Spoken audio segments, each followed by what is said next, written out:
se retirou das terras de Tiro e foi para Sidom, até o mar da Galileia, através do território de Decápolis. Então lhe trouxeram um surdo e gago, e lhe suplicaram que impusesse as mãos sobre ele. Jesus, tirando-o da multidão à parte, pôs-lhe os dedos nos ouvidos e lhe tocou a língua com saliva. Depois, erguendo os olhos ao céu, suspirou e disse: Efatá, que quer dizer, abre-te. Abriram-se-lhe os ouvidos, e logo se lhe soltou o empecilho da língua e falava desembaraçadamente. Mas lhes ordenou que a ninguém o dissessem. Contudo, quanto mais recomendava, tanto mais eles o divulgavam. Maravilhavam-se sobremaneira, dizendo: tendo tudo ele tem feito esplendidamente bem. Não somente faz ouvir os surdos, como falar os mudos. Amém. Um esplêndido milagre.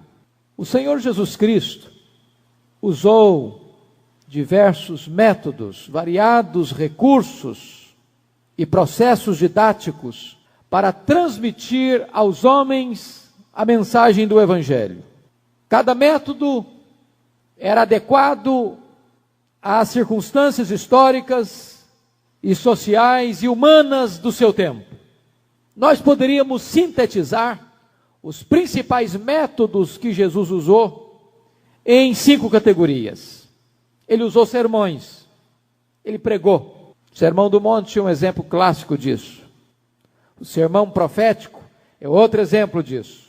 Segundo, ele usou parábolas, quando ele ilustrava grandes e profundas verdades, contando histórias simples, mas que traziam por trás de si um rico significado, para clarear para os filhos do reino as verdades mais sublimes. Depois ele usou respostas aos seus inquisidores. Quando as pessoas iam para Jesus, querendo pegá-lo no contrapé, normalmente ele fazia uma outra pergunta. Por exemplo, lá em Mateus 19, quando perguntaram: é lícito ao marido repudiar sua mulher por qualquer motivo? Ele responde: não tendes lido? E esta era uma forma de Jesus ensinar, forma pedagógica. A quarta forma eram atitudes e comportamentos. Às vezes Jesus, para ensinar uma lição, não fazia um discurso, tinha uma atitude. Por exemplo, quando ele quis falar sobre humildade, ele pegou uma criança e pôs no seu colo. Diz: quem não for como uma criança, não pode entrar no reino de Deus. Quando ele quis, por outro lado, ensinar seu descontentamento com o mercadejamento do culto, ele pegou uma zorrague e virou as mesas, expulsou os vendilhões. Mas finalmente nós poderíamos, em quinto lugar, dizer que Jesus usou como método pedagógico seus milagres. Seus milagres. Os milagres de Cristo eram pedagógicos. Via de regra, ele estava querendo ensinar uma lição espiritual todas as vezes que realizava uma cura física. Por exemplo, quando ele abre os olhos daquele cego, ele então vai dizer: eu sou a luz do mundo. Quando ele multiplica pães, ele vai dizer: eu sou o pão da vida. E hoje eu quero convidar vocês, então, para nós examinarmos este milagre de Jesus. Tem algumas particularidades desse milagre que são extraordinárias. Por exemplo, só Marcos registra esse milagre. E eu quero então chamar a sua atenção para alguns pontos. Primeiro ponto, a compaixão de Jesus. A compaixão de Jesus. Logo aí no verso 31. De novo, se retirou das terras de Tiro e foi para Sidom, até o mar da Galileia, através do território de Decápolis. Primeiro, Jesus revela aqui a sua benevolência. Vocês se lembram que lá no capítulo 5 deste evangelho de Marcos, Jesus estivera nessa região em Gadara, na região de Decápolis, onde ele libertou um endemoniado de uma legião de demônios.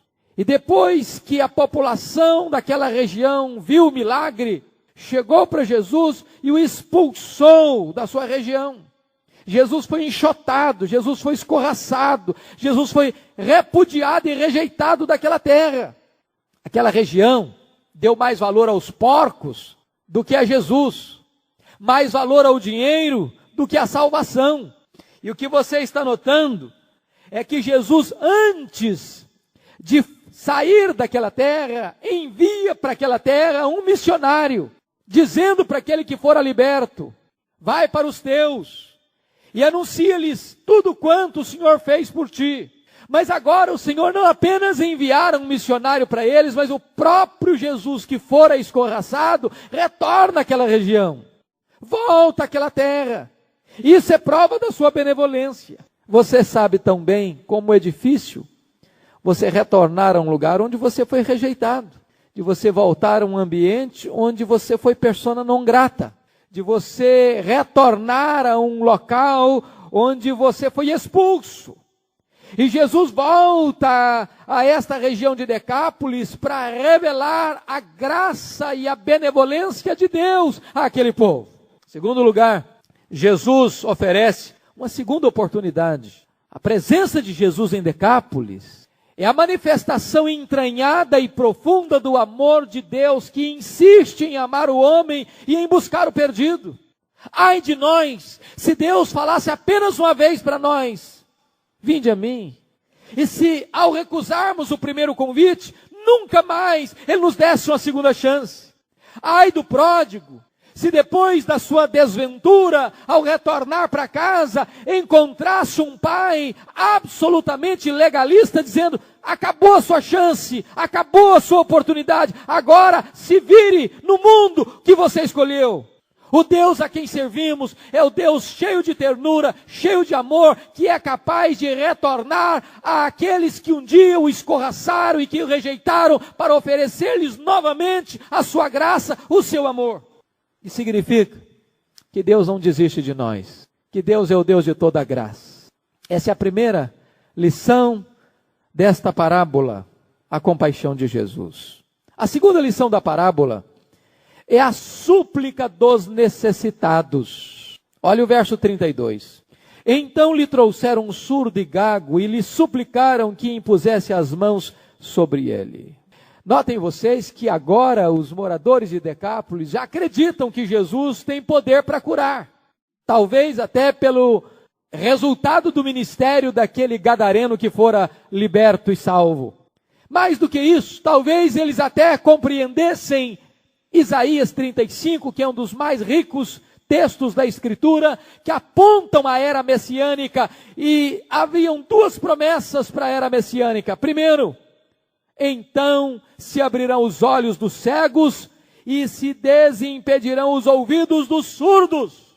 E a Bíblia diz então que os surdos ouviriam, os mudos gritariam de alegria.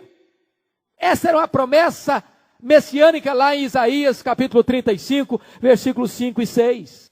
E eles, crendo nesta promessa messiânica, levam este homem, surdo e gago, para que Jesus imponha as mãos sobre ele. Agora, uma coisa extremamente importante a destacar. Eles não apenas levam este homem a Jesus, mas eles sugerem a Jesus o método que Jesus deveria usar. Eles não apenas querem a cura, mas querem a cura do jeito que eles pensam que Jesus deve agir. Eles pedem para Jesus impor as mãos sobre o surdo e gago. É bem verdade que a imposição de mãos é um método legítimo, que Jesus usou, que os apóstolos usaram. Mas o ponto que queremos focar é que Jesus é soberano não apenas para curar, mas Ele é soberano e livre para escolher os métodos que quer usar. Você e eu não podemos determinar para Jesus o jeito que Ele vai fazer. Na verdade, o Senhor nos chama de modos diferentes e age de modos diferentes com cada pessoa. Se eu desse oportunidade para cada um falar aqui como é que você veio a Cristo, alguns aqui vieram a Cristo ouvirem um sermão. Outros aqui vieram a Cristo quando ouviam um hino e foram tocados. Outros vieram a Cristo quando abriram a Bíblia e leram a Bíblia ou leram um livro evangélico. Outros vieram a Cristo quando conversavam com um amigo e foram então evangelizados. Outros vieram a Cristo porque depois de tantos anos ouvindo e lendo e escutando, uma hora sozinho, O Espírito Santo segredou o seu coração, aquelas verdades ouvidas há tanto tempo, e então o seu coração se rendeu. Deus age de maneiras diferentes. Olha, por exemplo, a história do Naamã. Naamã foi a Eliseu para ser curado da sua lepra. E aí diz a Bíblia que Eliseu nem chegou no alpendre da casa para saudá-lo. Mas lá de dentro mandou um recado. Vai dizer para o general da Síria para ir no Jordão e mergulhar 7 vezes e ficará limpo da sua lepra. E diz a Bíblia que Naamã ficou irado. E disse por que ficou irado. Eu esperava que o profeta chegasse e impusesse as mãos, e colocasse a mão na minha lepra, e fizesse toda uma liturgia, para eu ficar curado. Se é esse negócio aí de mergulhar em rio, lá na Síria tem rios melhores do que esse rio barrento, chamado Jordão. Ou seja, ele queria a cura, mas ele queria também determinar o método da sua cura. Deus é livre. Deus faz no seu tempo e do seu modo. Nós não podemos dizer para Deus a maneira como Ele vai agir na nossa vida. Às vezes nós pensamos uma coisa que é trágica. Por exemplo, quando José estava reivindicando a presença de Benjamim, lá no Egito, o Jacó lamentou profundamente. Meu filho José eu já perdi. O Simeão ficou para lá.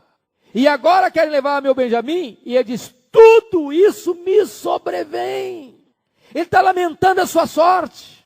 Quando na verdade ele nem podia perceber que a mão de Deus providente estava agindo. Que não era infortúnio que lhe esperava.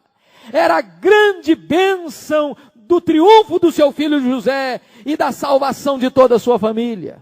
Às vezes você olha para a vida e lamenta, e chora, e reclama, e murmura, e nem você sabe que a mão da providência de Deus que está conduzindo você de uma maneira sábia e bendita. Terceira coisa, eles trazem o enfermo a Jesus e intercedem por ele. Irmãos, isso é uma lição para nós. Aquele moço era surdo e tinha a língua impedida, era gago, talvez uma gagueira tão forte que ele não conseguia pronunciar palavras. Havia uma muralha de comunicação. Talvez ele não pudesse expressar a sua oração. Já pensou uma pessoa precisar de ajuda e não conseguir falar o que está precisando de ajuda? Precisa de um intérprete, precisa de um intermediário, precisa de alguém que fale por ele. Então, a lição para nós. Nós devemos trazer as pessoas aos pés do Senhor Jesus e interceder ao Senhor por elas. Agora eu chamo a sua atenção para o terceiro ponto, o método de Jesus. Jesus fez tantos milagres, Jesus purificou leprosos, Jesus levantou paralíticos, Jesus curou cego de nascença, Jesus ressuscitou mortos, mas em nenhum dos milagres de Jesus houve uma liturgia tão complexa como na cura deste homem. Dá-nos a impressão que o milagre mais complexo, mais difícil que Jesus operou foi esse. Porque em nenhum milagre houve tanta coisa do ponto de vista metodológico como nesse. Aconteceram 6 coisas que marcaram esse milagre. Primeiro, olha aí versículos, vamos ver, com a sua Bíblia aberta aí, versículos 33 a 35. Primeiro, Jesus tirando-o da multidão à parte. Segundo, pôs-lhe os dedos nos ouvidos. Terceiro, tocou a língua com saliva. Quarto, ergueu os olhos aos céus. 5, suspirou. 6, disse, Efatá, que quer dizer, abre-te. Coisa impressionante. Aqui nós vamos aprender algumas lições que eu reputo interessantes. Primeiro, Jesus realiza esse milagre longe dos holofotes. Versículo 33. Jesus tirou à parte, tirou do meio da multidão, tirou do palco, ao contrário do que os curandeiros modernos praticam nos dias de hoje. Via de regra, os curandeiros modernos puxam as pessoas para o palco, mandam acender os refletores, gostam dos holofotes, tocam trombeta debaixo das luzes da ribalta. Muitos hoje colocam faixas, outdoors, e anunciam com grande veemência os pretensos milagres que realizam. Jesus, muitas vezes, fez milagres públicos, isso é verdade. Mas nesse caso, como em tantos outros, Jesus realiza esse milagre no anonimato. Tira o personagem do meio da multidão e o leva para um lugar solitário, para um lugar à parte. Por quê? Penso eu, por consideração, por sensibilidade, por compaixão, por ternura àquele homem. Jesus não o trata como um número na massa ou como um caso. Jesus o trata como um indivíduo, como uma pessoa. Segundo lugar, Jesus cria uma ponte de contato com esse homem para despertar-lhe a fé. Ora, Jesus podia ter dito para esse homem, fique curado, e ele ficaria curado. Basta uma palavra, e ele estaria completamente curado. Algumas vezes Jesus curou à distância, como curou o filho do oficial, como curou a filha daquela mulher Cirofenícia, o texto que precede a este, curou à distância. De outras feitas, Jesus apenas disse, fica limpo. De outra feita, ele curou 10 leprosos, de longe, distante, ide, apresentar-vos ao sacerdote, ou lavar-vos no tanque de Siloé. Mas desta feita, Jesus não apenas pega este homem, Jesus bota os dedos nos seus ouvidos, Jesus põe saliva na sua língua, Jesus suspira, e a palavra suspirar aqui é a mesma palavra de Romanos 8, para gemido. Jesus dá um gemido, mostrando que Jesus se importava com aquele homem, Jesus sentia a dor daquele homem, que Jesus não estava ali apenas como um autor de milagres, mas sem compaixão, sem ternura, sem amor, sem sintonia de sentimentos com o drama daquele homem. E Jesus brada, Efatá, abre-te. Por que Jesus tocou aquele homem? Certamente isto foi uma ponte que Jesus cria para chegar àquele homem, para despertar naquele homem uma fé profunda e genuína.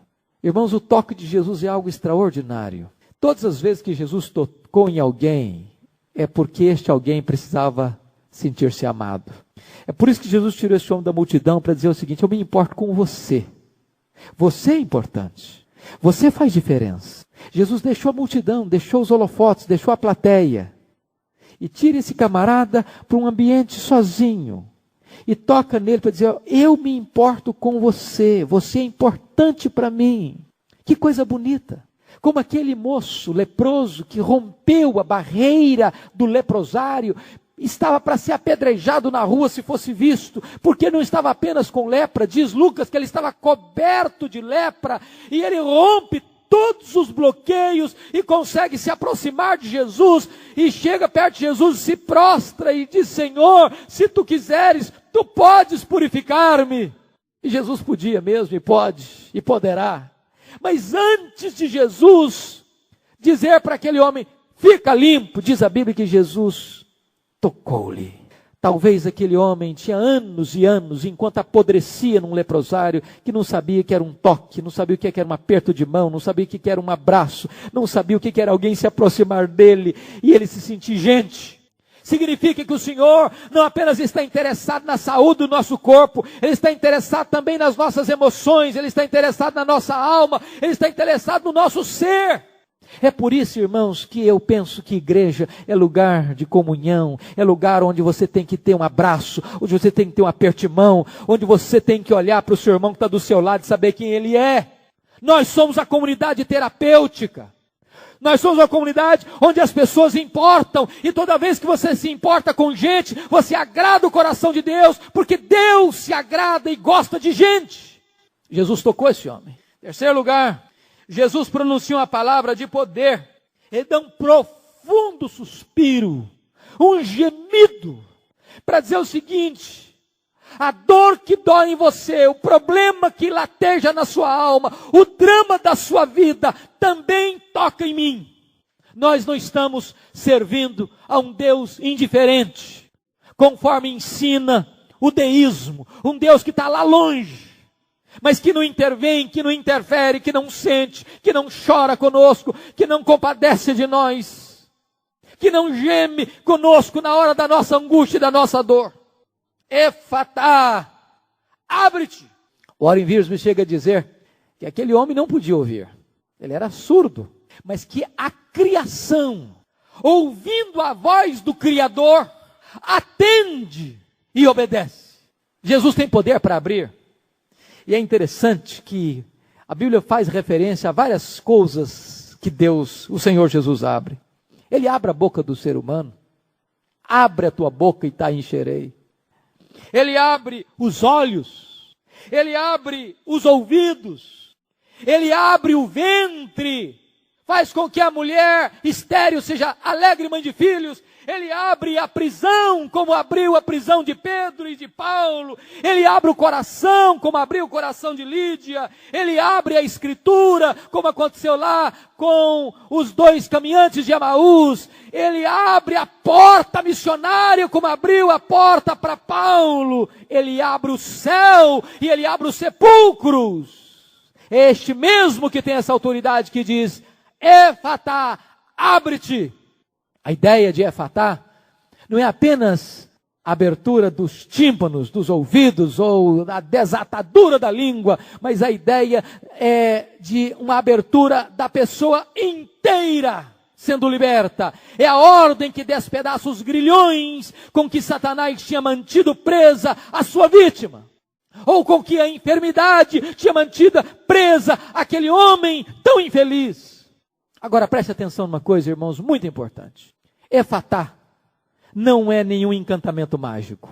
Esta palavra era apenas uma palavra da língua materna de Jesus, o aramaico. A língua normal. Marcos traduziu a palavra, mostrando que Jesus usou uma simples ordenança e não uma fórmula mágica para realizar cura. Portanto, não adianta alguém dando uma de espiritual. Agora eu vou orar para uma pessoa surda ou para uma pessoa muda e pronunciar a palavra mágica. Efatá! Não significa nada. Você está simplesmente dizendo a palavra abre-te na língua aramaica. Então é melhor você usar a língua, já que você está orando por um motivo desse, usa logo o seu vernáculo, que a pessoa pelo menos vai entender o que você está falando. Quarto lugar, Jesus cura o enfermo, imediata e completamente. Olha o verso 35. Olha o verso 35. Abriram-se-lhe os ouvidos e logo, preste atenção, e logo se lhe soltou o empecilho da língua e falava desembaraçadamente. Ou seja, as curas que Jesus operava não eram propaganda enganosa. É espantoso, é escandaloso o que tem acontecido nos dias de hoje. Eu já tenho visto e testemunhado tantos fatos, onde uma pessoa vai para um culto público ou para uma celebração, e então o pregador, buscando para si qualquer vantagem pessoal, declara: você está curado, e você está curado, e a pessoa diz: eu estou curado, mas o sintoma permanece, a doença continua, e daí alguns dias a pessoa é sepultada. Não posso esquecer-me de um tio, que estava em minha casa em tratamento, com câncer no estômago, e ele foi numa igreja, e então declararam para ele: o senhor está curado, completamente curado, o senhor pode ficar tranquilo, esse câncer foi embora. 15 dias depois, nós estávamos sepultando o nosso tio. Jesus nunca fez isso. É muito comum você escutar hoje, por alguns mestres que trabalham nessa área, dizendo o seguinte: você tem que tomar posse da cura pela fé. Está curado, está curado. Mas a doença está aí, mas toma posse pela fé. A evidência da doença está aí ainda, mas você está curado. Creia pela fé que você está curado. O problema está aí ainda, mas creia. Não, Jesus não tinha esse negócio de estar curado, olha, a doença está aqui ainda, mas creia que você está curado, não está curado, mas você tem que crer que está curado quando não está curado. Não tem isso. Quando Jesus pronunciava: está curado mesmo, aparecia imediatamente o sinal, a evidência da cura. Não havia mais vestígio de doença, não havia embuste, não havia engano. E o texto é claro em afirmar: logo o homem passou a ouvir e a falar desembaraçadamente. Ou seja, a cura é imediata e a cura é completa. Quinto lugar, Jesus proíbe a publicidade do milagre. Verso 36. Mas lhes ordenou que a ninguém o dissessem, contudo, quanto mais recomendava, tanto mais eles o divulgavam. Aqui parece-nos muito difícil de entender. Parece paradoxal. Por que parece paradoxal? Porque nesta mesma região, de Decápolis, onde estava Gadara. Jesus Cristo também curou um homem, libertou um homem, e deu uma ordem contrária. Ao gadareno liberto, Jesus disse: vai para os teus, ou seja, para a terra de Decápolis, a região de Decápolis, e conta-lhes todas as coisas que o Senhor fez por ti. Isso está lá em Marcos 5, 18 a 20. Como agora Jesus cura uma outra pessoa nesta mesma região e dá uma ordem contrária para ele? Não conta para ninguém. O que teria motivado essa mudança metodológica de Jesus? Meu entendimento, se você perceber, Jesus já tinha encerrado o ministério dele na Galileia. Jesus está fazendo a última volta na região da Pérea, onde Jesus ultrapassou a fronteira norte e chegou em Tiro e Sidom. Ele está retornando agora para a Galileia, passando por Decápolis, e a partir daí, Jesus já está embocando a sua caminhada para Jerusalém, onde haveria de ser morto, onde haveria de ser preso, crucificado e morto. Em outros termos, Jesus não queria que o povo a essas alturas focassem a atenção nele apenas como alguém que realiza milagre, mas que a atenção do povo voltasse para a sua missão principal. Ele veio buscar e salvar o perdido. Ele queria que as atenções voltassem para a sua obra expiatória na cruz. O que Jesus quer corrigir é a ideia de que ele era um Messias que estava ligado à cura. Eles estavam mais interessados no que Jesus fazia do que em quem Jesus era. Enquanto Jesus queria que eles tivessem uma compreensão mais profunda da sua vida e da sua obra. Por isso Jesus ordena este homem para não contar para ninguém no que foi desobedecido. Porque nós somos informados, no versículo 36, contudo, quanto mais recomendava, tanto mais eles o divulgavam. Possivelmente o divulgavam não como Salvador, mas como operador de milagres. E nisso era uma desobediência a uma ordem de Jesus. Eu quero finalmente, em último lugar, último ponto, parar para examinar as implicações e as aplicações desse milagre. Primeiro vamos olhar a questão da surdez, porque se Jesus gastou tanto tempo e teve uma liturgia tão complexa nesse milagre, tem que ter alguma coisa aqui para a gente parar e aplicar. Surdo é uma pessoa que não ouve. Surdo é uma pessoa desligada da comunidade em que vive, que não participa das conversas e não dialoga. Existem 4 tipos de surdez. A surdez congênita, a surdez temporária, a surdez artificial e a surdez moral.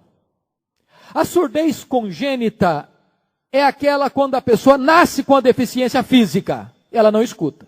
Ela não escuta no primeiro dia de vida, ela não escuta no último dia de vida. Se não houver uma cura, ela é surda a vida inteira. Essa é a doença, essa é a surdez congênita.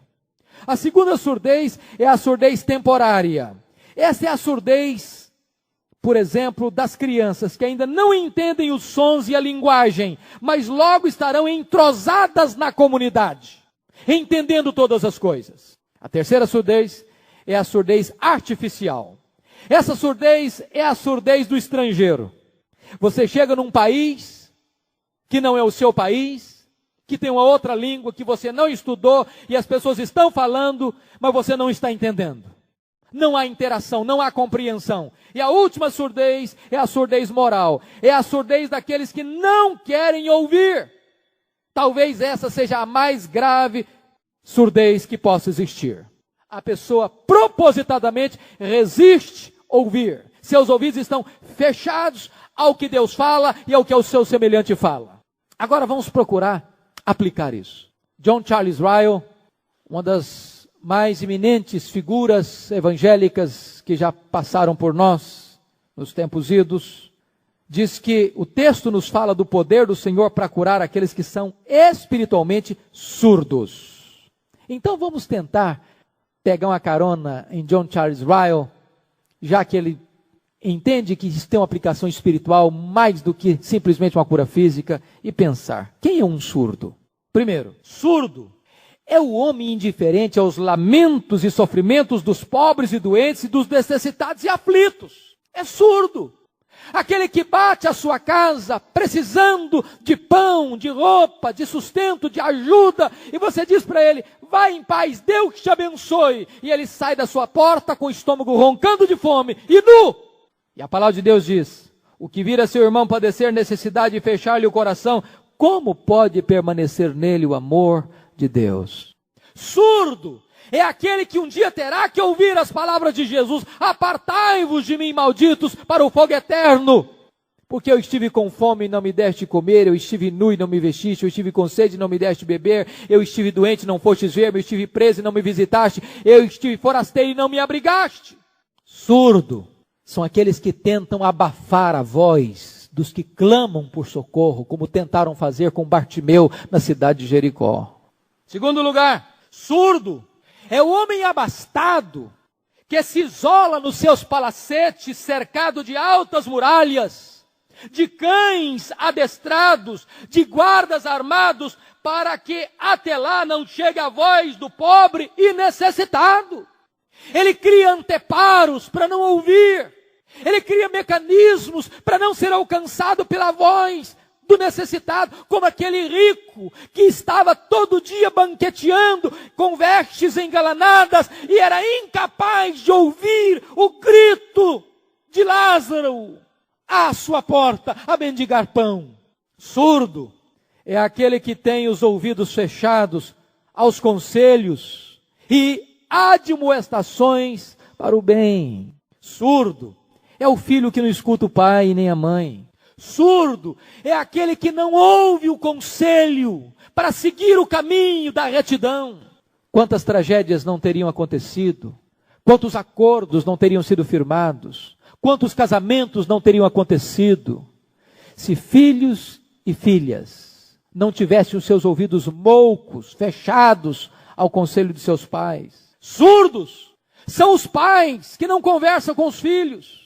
São os cônjuges que não dialogam mais, que apenas fazem reclamações e não escutam as necessidades da sua família, que sabem apenas dar ordens e fazer reclamações e impor obrigações. Surdos são aqueles que têm os ouvidos fechados à palavra de Deus, que escutam e não a põem em prática. Agora eu chamo a sua atenção para olharmos os tipos de surdez. Mudo é o homem que não fala e não diz com palavras o que pensa e o que sente. Não surdez, mudez agora. Quais são os tipos de mudez? Então, mudo é aquele que não diz com palavras o que pensa e o que sente. Mudo é aquele que tem os lábios cerrados por doença, por medo, por conveniência ou por conivência. Deixa eu pegar carona em John Charles Ryle de novo. Ele diz que esse texto enfatiza que Jesus tem poder para curar aqueles que são espiritualmente mudos. Antônio Vieira, que foi certamente o maior tribuno religioso deste país, um português, nunca ninguém transcendeu em oratória Antônio Vieira na história, com quem Rui Barbosa aprendeu. Ele diz que mudo são os tipos amorfos, abúlicos. Abúlico é aquela pessoa que não sente nada. Aquela pessoa que está indiferente, está anestesiada. Nada toca. São aquelas pessoas que decidem não se importar com o outro. Fazem do silêncio a estratégia da omissão. Para viver no seu comodismo, na sua inércia e na sua indefinição. Mudos são aqueles que se omitem. A omissão, irmãos, ela é tão grave muitas vezes quanto a mentira. É o disfarce da verdade. E nesse sentido, o Senhor Jesus nos ensina algumas coisas muito sérias. Jesus foi muito mais complacente, paciente com as prostitutas, com os ladrões, com os publicanos escorraçados, com os párias da sociedade, com os enjeitados, com os desassistidos de esperança, do que com os bonitos, bem cuidados, bem formados, bem instruídos, escribas e fariseus. Eram aquelas pessoas que estavam muito bem com elas mesmas, satisfeitas consigo mesmas, indiferentes, tentando viver bem aqui e lá, agradar a Deus e ao mundo ao mesmo tempo, servindo a Deus e a riqueza ao mesmo tempo. Se você ler a história, você vai perceber que um Constantino fez mais mal ao cristianismo que um Nero, porque ele quer agradar a igreja cristã, mas ao mesmo tempo introduz nela aquilo que é absolutamente estranho a ela, e a contaminou, e a perverteu, e a levou à apostasia.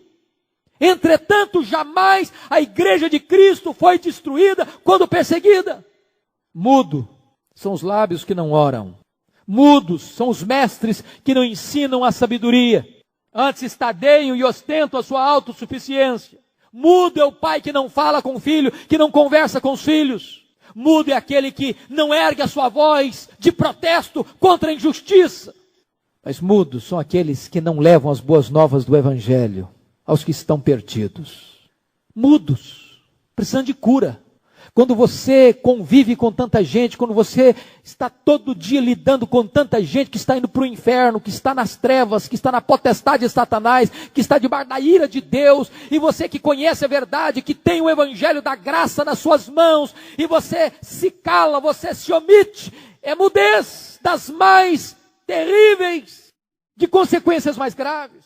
Preste atenção nessa frase, ela não é minha. Ela é de Antônio Vieira. Escute essa frase. O mundo é mais infeliz pela ausência de amor do que pela presença do ódio. O mundo é mais infeliz pela omissão dos retos do que pela malícia dos maus. O mundo é mais infeliz pela mudez dos cristãos do que pela loquacidade dos incrédulos. Eu creio, queridos irmãos, que nós estamos precisando ser curados nesta noite de surdez e mudez. E eu parto então para a minha conclusão, destacando duas coisas. Primeiro, os milagres de Cristo produzem profunda admiração nas pessoas. Olha o último verso. Maravilhavam-se, versículo 37, maravilhavam-se sobremaneira, dizendo, tudo ele tem feito esplendidamente bem.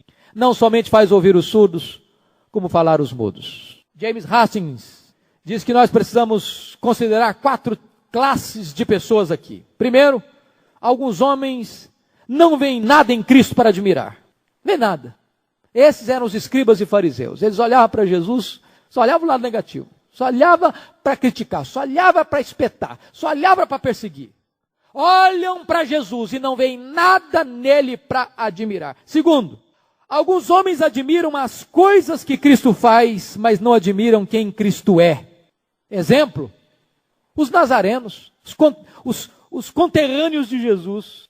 Eles ficam admirados, mas de onde vem a sua sabedoria? Como é que ele opera esses milagres? Como é que ele faz essas coisas todas? De onde vem tudo isso? Mas o rejeitaram. Quantas pessoas que creem que Jesus tem poder, que Jesus cura, que Jesus salva, que Jesus é todo poderoso, mas não querem Jesus. Terceiro grupo. Alguns homens admiram a Cristo, mas não o adoram. Talvez seja a situação aqui de Decápolis. Olham Jesus apenas como alguém que opera milagres e se encantam com isso.